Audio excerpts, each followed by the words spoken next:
Welcome to another episode of No Tears for Black Girls, a true crime podcast with a purpose.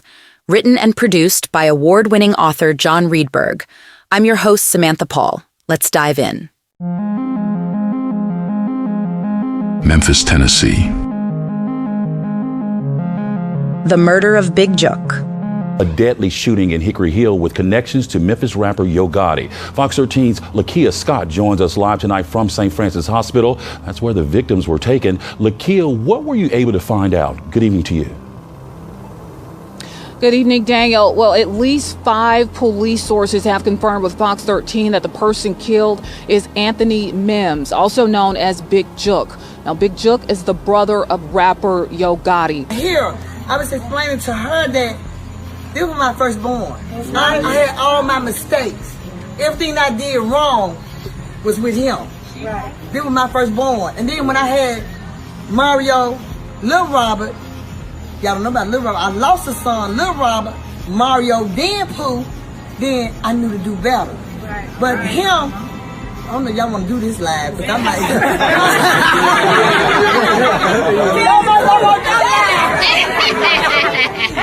But with him, you know, my dope house got kicked in. He was right with me. That was my only son. I kept him with me everywhere I went. Hold up. But I'm just letting you know, college student. You know,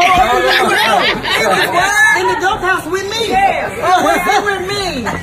But before he got with you, he got the dope house with me. All right. I'm just saying, I had dope house that got kicked in. You know what I'm saying? I knew that wasn't the right thing to do. And I learned and I did better when I had Lil Robert, Mario, and Pooh. But he was with me when 3-4 dope houses got kicked in. And I blame myself to this day for his lifestyle. You know what I'm saying? Because he seen what I did. And I was getting money in the streets. We do that lifestyle.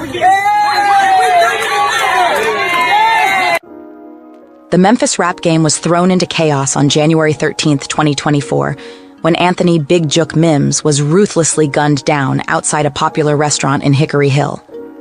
The streets were buzzing with rumors and speculations about what really went down. But one fact remained clear. Big Jook, older brother of influential rapper and record label boss Gotti, was no more. Known as a major powerhouse in CMG, Gotti's label, Big Jook had his hands in every aspect of the music scene, from scouting out fresh talent to orchestrating project promotions. But with his sudden death at only 47 years old, the future of the label is now uncertain. Despite multiple attempts to reach CMG for a statement, their silence speaks volumes. And while Gotti has yet to speak out on the matter, other CMG artists have taken to social media to mourn their fallen brother. Glorilla shared a heartbreaking photo from the 2023 Grammy Awards, where she stood alongside Gotti and Big Jook, captioning it "Rest Easy," with a crying emoji that struck a chord with fans. Fellow artist Big Boogie also paid tribute on Instagram, head hung low as he poured out his love for Big Jook and grieved his loss. And ESTG posted a touching photo of himself and the fallen rapper, reminiscing on their unbreakable bond. But as these rappers honor and remember their fallen comrade, the streets of Memphis were once again rocked by violence and tragedy. Reports from an MPD officer state that gunshots rang out at 6385 Winchester Road around 4:15 p.m., resulting in 2 victims with multiple gunshot wounds. Sadly, one of them was none other than Anthony Mims, aka Big Jook, who did not survive the attack. As details continue to unravel, one thing is certain. The Memphis hip-hop community will never be the same without their beloved Big Jook by their side. The hood was buzzing with whispers, rumors swirling like a storm brewing in the streets. The infamous kingpin, Eric Boven, had been laid to rest, and his former partner's nephew, Big Jook, was gunned down at a repast for the dead man. Some say it was tied to Boven's past life as a cocaine lord. Others pointed fingers at feuds between rappers Gotti and young Dolph. Deputy Chief Paul Wright held a press conference, revealing that they were still piecing together the puzzle of Jook's murder. With no suspects in sight and only surveillance footage pointing towards a white SUV, it seemed like Jook had been targeted by his killer. Jook's brother, Anthony Mims, may have been living large in the music industry, but his last post on Instagram hinted at something more ominous. They don't want to face you, they want to snake you. Stay alert. two stay alive, watch your back at all times. And perhaps he knew something we didn't, because just one day later, he met the same fate as his brother. As for Gotti, he remained silent amidst the chaos surrounding his brother's death. Many speculated about his involvement in the ongoing feud with young Dolph, whose murder happened just blocks away from where Big Jook took his final breath. And now all eyes are on Hernandez Govan, charged with first-degree murder for allegedly hiring hitmen to take out Dolph. But until justice is served for Big Jook and the truth comes out about these senseless killings, the streets of Memphis will continue to hold their breath, always waiting for the next bullet to fly. For years, young Dolph and Gotti had been at each other's throats in a bloody feud fueled by envy and betrayal. It all started back in 2014 when Dolph turned down Gotti's offer to sign with CMG Records. From that moment on, the two rappers traded vicious diss tracks, each one trying to outdo the other. But things took a deadly turn in November 2021 when young Dolph was shot down in broad daylight. 3 men were arrested for his murder, including Jamarcus Johnson, who allegedly helped plan and cover it up. Whispers ran wild online, hinting at Govan's involvement as well, a known associate of Gotti's brother, Big Jook. A notorious blogger even tweeted about it, claiming they caught Big Jook with the mastermind behind Dolph's death. But these were just rumors, and none could be substantiated. In fact, when Govan's daughter Lotta Cash Desto, also a rapper, was gunned down in September 2022, some believed it was payback for Dolph's death. However, there was no concrete evidence to support this theory. The beef between Dolph and Gotti not only played out through music, but also violence. In 2017 alone, Dolph survived 2 shootings, one where over 100 bullets rained on his SUV, and another where he was shot himself. The shooters were linked to CMG, including a former employee and an artist signed to the label. While fans speculated on Big Jook's possible involvement in Dolph's murder, he maintained his innocence and focused on his rap career and family. But that didn't stop some from accusing and threatening him on social media. Some pointed to the past animosity between Gotti and Dolph, and theorized that Gotti's brother may have hired Govan to take out his rival.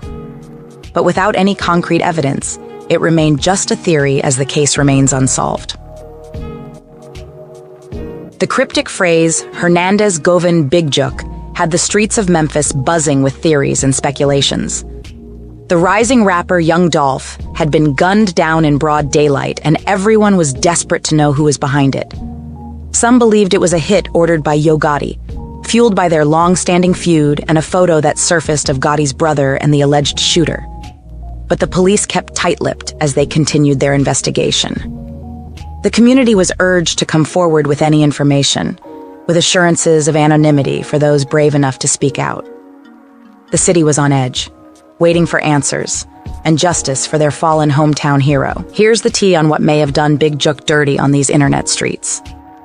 Earlier today, Yo Gotti and his big brother Big Jook attended a funeral of their uncle. Ironically enough, after attending a funeral, Big Jook would meet his own demise. To that story we told you about off the top of the broadcast, a deadly shooting in Hickory Hill with connections to Memphis rapper Yo Gotti. Good evening, Daniel. Well, at least 5 police sources have confirmed with Fox 13 that the person killed is Anthony Mims, also known as Big Jook. Now, Big Jook is the brother of rapper Yo Gotti. Now, we were at that scene earlier tonight. Police say 2 men were shot outside Perion's restaurant and event center around 4:15. Now, that's on Winchester near Kirby. But the story gets a whole lot more eerie when you find out that the would-be killers was watching Big Jook and his family for a long time. For running a crazy ring out there. I can't say the D word because it's too early into the video. So basically, here's what happened. There are some dudes sitting at the very back aisles or the pews, whatever you want to call them. And they were just sitting there. Subsequently, they left before everybody and they waited in the car. Now, what I'm about to tell y'all, the police already know. There's a ton of people who can vouch for this that were at the funeral, and they're going to come out and say it later on. So there were some dudes sitting in the back aisles, and what ends up happening is they leave early. Once they leave early, they see Big Jook and his mama get into a car. The mom gets into the back and Big Jook was on the passenger side. So that's why y'all see where he's laid out at, because once they fired them shots, he fell out the car once they obviously opened up the door. They almost killed Yo Gotti's mama. I just want y'all to know that part. Even the most ruthless killers won't walk you down with your mama in the car with you. So for somebody to walk you down while your mama is in the car with you, you had to have acquired some bad karma. And Big Jook acquired all the bad karma in the world. Now, if you guys are not aware, Big Jook allegedly put a $40,000 hit on young Dolph. When I heard that little boy Trey say, man, I miss my dad, Mom. When I heard that fucked me up, bro. That shit fucked me up. And keep in mind, I said, if I see Jook, if I see Gotti, if I see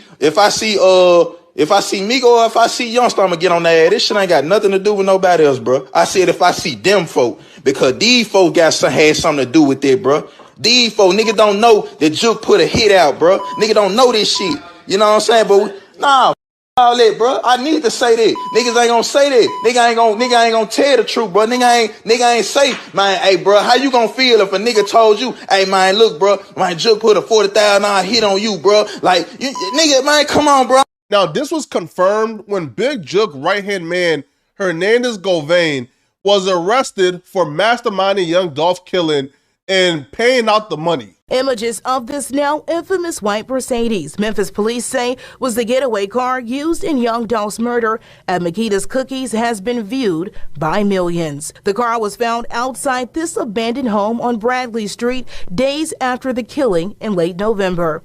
It's the same home seen here in this music video featuring young Dolph's accused killer, Justin Johnson, also known as Straight Drop. Court records show 43-year-old Hernandez Govan, who was just indicted in the rap star slaying, along with Johnson and Cornelius Smith, once lived just a few houses down. He's now charged with first-degree murder, attempted first-degree murder, and conspiracy to commit first-degree murder. It's beyond a shadow of a doubt that Big Jook put the hit out on young Dolph, and his right-hand man, Hernandez Govan, recruited the killers and paid out the money. And it's beyond a shadow of a doubt that Big Jook was recently killed due to retaliation for young Dolph. But the missing puzzle here is, why did the people want young Dolph dead? What was the incentives for the killers outside of money? Well, lucky for you guys, I got the answers to all your questions. Here is the full history of the beef between young Dolph and Truler Mafia that got young Dolph killed. Young Dolph was shot and killed in Memphis on November 17, 2021.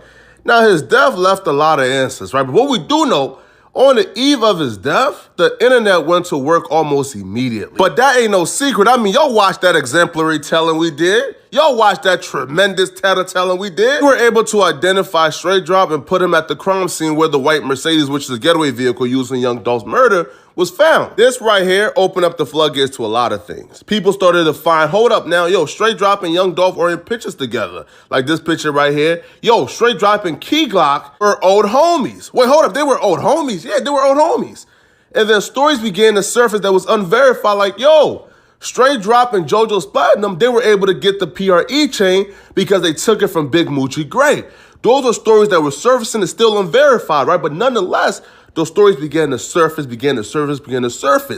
And then we're starting to ask, hold up, okay, if they were cool at some point, then where did the issue come? We began to ask ourselves, hold up, when did the hatred, the haterade, when did the hating began to creep into the systems of Straight Drop and whoever did it? Well, that became more clear with the new development in the Young Dolph case, with the new people of interest that was listed. You see, when Shondell Bennett first got arrested, Shondell Bennett was linked to Black Youngster, right? In Black Youngster history of already sending 100 shots at Dolph, we thought, oh man, CMG, Black Youngster put this hit out. To be fair, that wasn't too far off. Black Youngster was already arrested for renting out the black SUV and paying the shooters who sent 100 shots at young Dolph. The Memphis-based rapper, who goes by the name Black Youngster, is facing charges connected to a wild gun battle that happened in the middle of Caldwell Street. The dangerous shootout sent dozens of bullets flying into houses and cars, nearly hitting children. I ain't fired nothing. I don't know nothing. I ain't seen nothing. I ain't do nothing. Police sources say the shooting involved 2 rappers. Later, a rapper named Young Dolph appeared to brag he survived the shooting in a bulletproof SUV. He was in Charlotte to perform at a club during the week of the CIAA tournament back in February. I ain't see nothing. I ain't do nothing. Benson's attorney says the rapper turned himself in today because police found a van that was involved in the shooting. The attorney tells Channel 9 Benson rented the van, but then it was stolen from him. It's obviously somebody already. Somebody snitching. While taking his walk of shame to turn himself in for the shooting of young Dolph, Black youngster uttered the famous words, "Obviously somebody ratting." Somebody snitching. He will later post paperwork on Instagram begging young Dolph not to come to court and claiming that young Dolph is telling on him, right? And show that young Dolph gave statements to the police. Paperwork cannot be verified, so I can't even speak on the validity of young Dolph snitching. However, the low-hanging fruit would be to simply make the conclusion, yo, Black youngster sent 100 shots the first time. All right, he got caught, Dolph didn't get hit. Now he came back to finish the job and pay somebody to finish off the job while Dolph was in Memphis. However, the new developments and the new people of interest that Memphis PD just listed tells a whole different story. It tells an entirely different story. 2 new people of interest listed in the young Dolph death was Devin Barnes and Jonathan Taylor. Now, Jonathan Taylor, you guys see on the left-hand side, right? His name is CEO Teasy. Now, CEO Teasy is the current head honcho of the Truler family. You see, young Dolph had really close ties to the Truler family due to his really close partnership and friendship with J Money. J Money is on the left of Dolph in the red shirt. Now, you guys see Dolph embracing him. They were really cool. As a matter of fact, Dolph seen a lot of himself in J Money. J Money was a head honcho at such a young age. Now, J Money was an up-and-coming rapper in Memphis. Yo, J Money had a lot of buzz, yo. Like, Chief Keef took liking to him. He was really close with Chief Keef. Safe to say, J Money was on his way to being a household name pretty soon. Like most of these rappers, J Money was active. Listen, J Money was a rapper, but he was active in the streets. J Money was a menace, yo. As you guys can see here, at the age of 18 years old, he caught a body, man. Only 18 years old, J Money, Jerome White, was charged with the murder of Denzel Monroe, which was actually his homie. Now, the story goes, there was a car that Denzel Monroe was in coming down Birdsong Ferry Road in Memphis. Now, Jerome White, J Money, seen the car and started airing it out. Now, it's unclear whether or not he thought that was the ops or if he was intentionally doing it, right? Well, Denzel Monroe recognized J Money and said, yo, that's my man's J Money. Yo, let me hop out and tell him, bro, no, chill, bro, this is me, right? Apparently, when Denzel Monroe hopped out the car, J Money did not stop shooting and eventually killed Denzel Monroe because he kept on airing it out. J Money reckless behavior, despite the fact he was an up-and-coming superstar. I'm telling y'all right now, right, in a world where Memphis is running hip-hop, J Money was gonna be up next, right? He had industry ties already. He was linked to famous rappers already, yo. He was the next guy up, but he was just way too reckless. That reckless behavior would actually come back to bite him and prove to be his demise. Because J Money was actually murdered in 2016 by Freddie Yarbrough in a revenge gang shooting. Jeremy White was walking in the parking lot, I'm guessing, to his car. Freddie Yarbrough pulled up in the passenger seat and they shot him outside of a strip club called the Kitty Cabaret. J Money loss was profound for the Truler family. Because one, he was one of the leaders, right? He was the head honcho. So when he passed away, things were in disarray, right? People couldn't believe it, right? Like, yo, bro, who would take out J Money? Bro, this is J Money, right? He's the boogeyman. This is J Money. Who would take him out?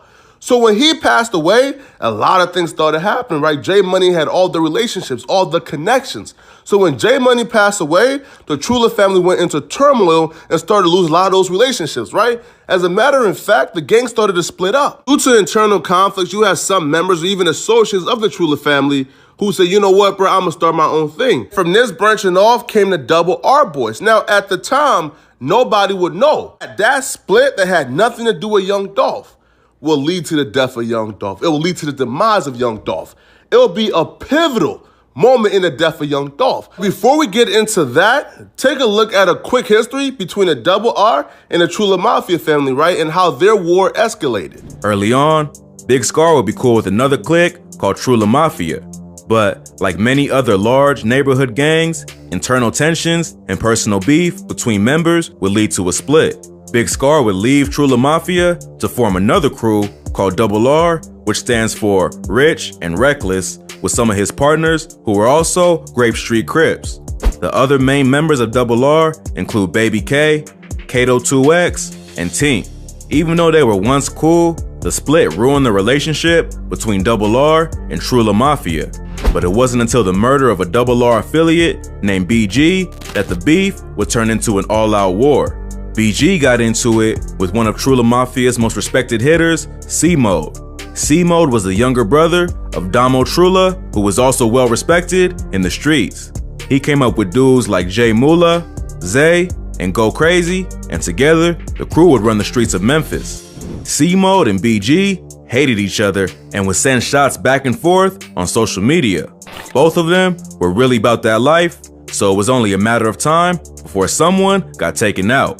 BG would be the one who ended up losing his life, and the word on the streets was that C-Mode, Zay, and Go Crazy were the killers. The cops would later arrest Go Crazy for BG's murder, proving that the rumors were likely true.